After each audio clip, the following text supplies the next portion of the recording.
नमस्कार दोस्तों।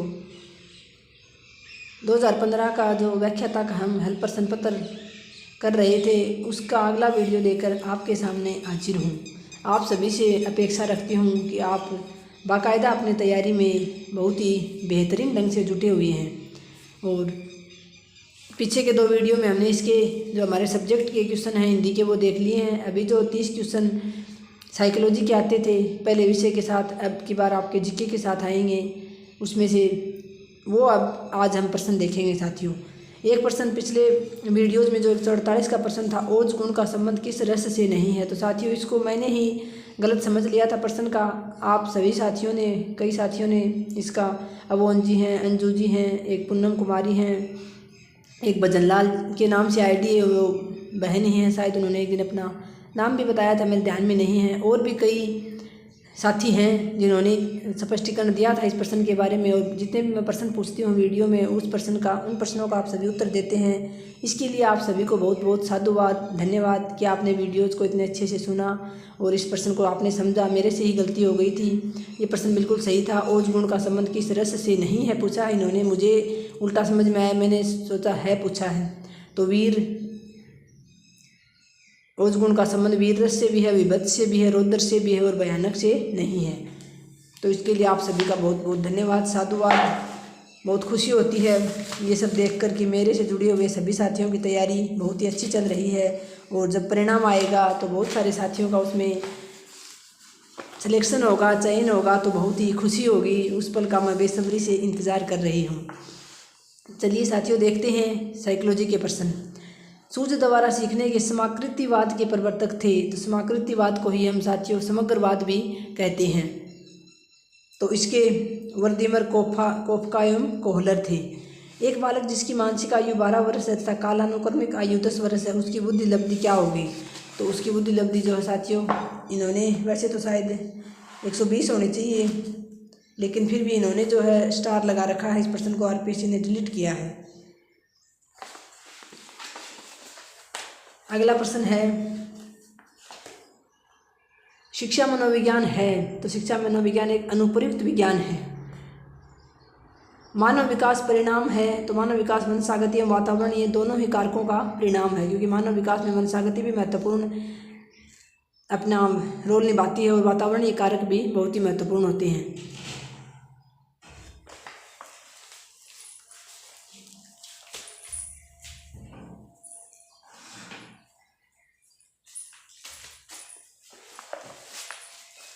अगला हमारा प्रश्न है, शिक्षा मनोविज्ञान संबंधित है। तो अधिगमकर्ता से, अधिगम प्रक्रिया से और अधिगम स्थितियों से, उपरोक्त सभी से। शिक्षा मनोविज्ञान इन सभी से संबंधित है। श्रृंखला अधिगम संबंधित है। तो श्रृंखला अधिगम जो है गेग ने दे रखा है, यहाँ गेने के द्वारा दिया गया है। किशोरावस्था बड़े दबाव एवं तनाव तथा तूफान व संघर्ष की अवस्था है। स्टैनली हॉल का कथन है, बहुत ही प्रसिद्ध कथन है और अक्सर परीक्षाओं में पूछा जाता है। मनोविज्ञान में व्यवहारवाद का प्रतिपादन करने वाले थे। तो व्यवहारवाद का प्रतिपादन करने वाले थे जॉन बी वाटसन। सृजनात्मकता की विशेषताएं होती हैं। तो सृजनात्मकता में मौलिकता भी होती है, लचीलापन भी होता है और प्रभावशीलता भी होती है। उपरोक्त सभी इसका उत्तर होगा। नवीन ज्ञान की प्राप्ति होती है। तो नवीन ज्ञान की प्राप्ति रटने से नहीं होती, ज्ञान के स्थानांतरण से भी नहीं, अनुभव एवं नवीन अर्थ खोजने से नवीन ज्ञान की प्राप्ति होती है। निम्नलिखित में से कौन सा संवेगात्मक बुद्धि का तत्व नहीं है। संवेगों का प्रबंधन, स्व अभिप्रेरित करना, दूसरों के संवेगों को पहचानना, ये तीनों ही संवेगात्मक बुद्धि के तत्व हैं। इन्होंने नहीं है पूछा है। तो सजीवों में विभेदन करने की क्षमता रखना, ये संवेगात्मक बुद्धि का तत्व नहीं है। एडवांस ऑर्गेनाइजर प्रतिरूप जिन्होंने दिया वे हैं, तो वे हैं आसुबेल। निम्नलिखित में से कौन सी अनुदेशन सामग्री नहीं है। तो छपी सामग्री अनुदेशन सामग्री होती है। Transparency, audio cassette, overhead projector जो है ये अनुदेशन सामग्री में शामिल नहीं है। आत्म संप्रेषण को कहते हैं। तो आत्म संप्रेषण को अंतः व्यक्तिक संप्रेषण भी कहते हैं, यानी खुद से खुद का संप्रेषण, खुद से खुद ही बात करना। निम्नलिखित में से कौन सी रक्षात्मक क्रियाविधि नहीं है। तो प्रतिगमन, साहचर्य, क्षतिपूर्ति, उदात्तीकरण आएगा इसमें। तो इन्होंने यहाँ स्टार दे रखा है। इस प्रश्न को भी आरपीएससी के द्वारा डिलीट किया गया है।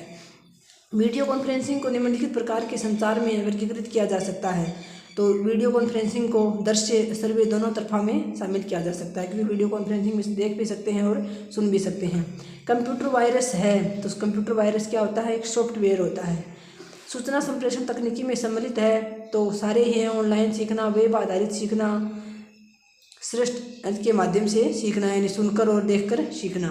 उपरोक्त सभी अधिगमकर्ता व्यक्तिगत भिन्नताएं प्रदर्शित करते हैं, अतः शिक्षक को परीक्षाओं की संख्या बढ़ानी चाहिए नहीं, कठोर अनुशासन लागू करना चाहिए नहीं, विविध अधिगम अनुभव उपलब्ध कराने चाहिए, क्योंकि विविध अधिगम अनुभव के माध्यम से ही विभिन्न व्यक्तिगत विभिन्नताओं वाले बच्चे सीखते हैं, क्योंकि कोई जल्दी सीख जाता है, कोई धीरे सीख पाता है।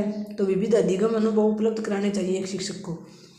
शिक्षण का वह प्रतिमान जिसका सर्वाधिक प्रयोग भाषा व व्याकरण शिक्षण हेतु उपयोगी है वह है, तो वह है संप्रत्य संप्राप्ति प्रतिमान। शिक्षण प्रक्रियाओं में पारस्परिक प्रभावों को सम्मिलित किया जाता है, जिसमें दूसरों के व्यवहारिक क्षमताओं के विकास का लक्ष्य होता है। प्रजातांत्रिक शिक्षण व्यवहार की उपरोक्त परिभाषा किसने दी है? तो उपरोक्त परिभाषा जो है N.L. गेज ने दी है। तो आप परिभाषाओं को उनके जो देने वाले होते हैं उनके नाम से और परिभाषा के किसी एक नाम से आप उनका समानीकरण करके और फिर आप उन परिभाषाओं को याद रखेंगे तो अच्छे से याद होगी। कोई एक आप शब्द पकड़िए परिभाषा का और कोई एक शब्द ही या कोई वर्ण उसका पकड़िए जो उस परिभाषा को देने वाले हैं। इस प्रकार से आपको परिभाषाएं जल्दी याद होंगी और भूलोगे भी नहीं आप। मैंने तो ऐसे ही याद किया था।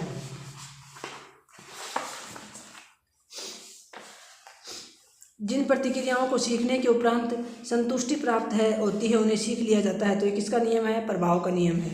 मनोविश्लेषण का प्रतिपादन जिन्होंने किया वे हैं सिगमंड फ्राइड। प्रेरणा प्रबलन ह्रास सिद्धांत के प्रदाता कौन है? तो क्लार्क एल हल। प्रेरणा प्रबलन ह्रास सिद्धांत के क्लार्क एल हल। निम्नलिखित में से कौन सा कथन सही है? तो शिक्षण उद्देश्य शैक्षिक उद्देश्य में अंतर निहित है, ये सही है। शिक्षण उद्देश्य एवं शैक्षिक उद्देश्य दोनों समान है, समान नहीं उसके अंतर्गत आते हैं। जो शिक्षण के उद्देश्य होते हैं वो शैक्षिक उद्देश्य के अंतर्गत ही आते हैं। शिक्षण प्रतिमान के तत्व हैं तो लक्ष्य एवं उद्देश्य, उद्देश्य एवं संरचना, सामाजिक प्रणाली एवं मूल्यांकन, ये शिक्षण प्रतिमान के उपरोक्त सभी तत्व हैं। सही जोड़े का चयन कीजिए। तो सही जोड़े में आशुबेल अग्रिम व्यवस्थापक शिक्षण प्रतिमान ये जो है सही है। शिक्षक कक्ष में प्रयास करता है विद्यार्थियों को अनुभव प्रदान करने का, विद्यार्थियों को चिंतन का अवसर देने का, विद्यार्थियों को सहायक अधिगम वातावरण देने का। उपरोक्त सभी जो है वो शिक्षक प्रयास करता है कक्ष में पढ़ाते समय।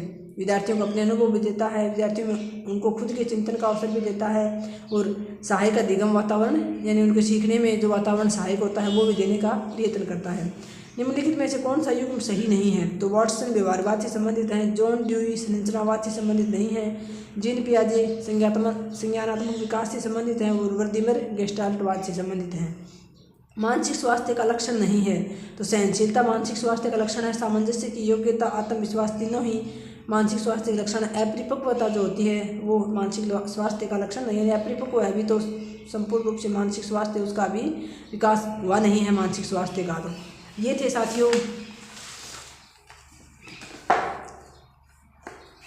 इसमें तो 91 से लेकर और 120 तक ये प्रश्न हमारे साइकोलॉजी के हो गए हैं। 2015 का जो हमने प्रश्न पत्र देखा है हेल्प प्रश्न पत्र उसमें ये 30% हमने साइकोलॉजी के कर लिए हैं और बाकी के 120% हमने पहले ही कर लिए थे। अब अगला जो वीडियो हम बनाएंगे उसमें हम देखेंगे प्राध्यापक हिंदी 2018 परीक्षा आयोजित जो 3/1/2020 को आयोजित हुई थी। 2018 में भर्ती आई थी, 19 में 2 बार परीक्षा आगे चली गई थी और 3/1/2020 को ये परीक्षा आयोजित हुई थी। इसको हम अगले वीडियो में देखेंगे साथियों। आज हमने साइकोलॉजी के 20% देखे और आप अपनी तैयारी को जो है ऐसे ही अंजाम देते रहें। इन वीडियोज़ को आप काम करते हुए सुनकर अपना मूल्यांकन करें और अपनी सामग्री का भी मूल्यांकन कर लें कि हाँ आपके सामग्री में ये सारी की सारी चीज़ें हैं क्या जो आप अभी देख रहे हैं, किस प्रकार से कैसे प्रश्न आते हैं। तो उन प्रश्नों जो प्रश्न आ रहे हैं अभी पीछे के पेपर जो आप हल देख रहे हैं इनमें जो भी सामग्री से जिस सामग्री से प्रश्न आए हैं वो आपके पास जो सामग्री है उसमें है या नहीं है, ये सब आप मिलान करते रहिए। और काम करते हुए जब भी बिजी हो या फिर पढ़ते पढ़ते बोर हो रहे हो तो आप इन वीडियोस को सुन लीजिए।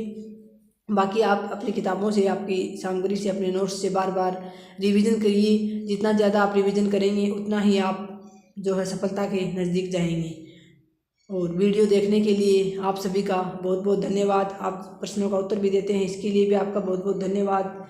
मिलते हैं नेक्स्ट वीडियो में। जय हिंद, जय भारत।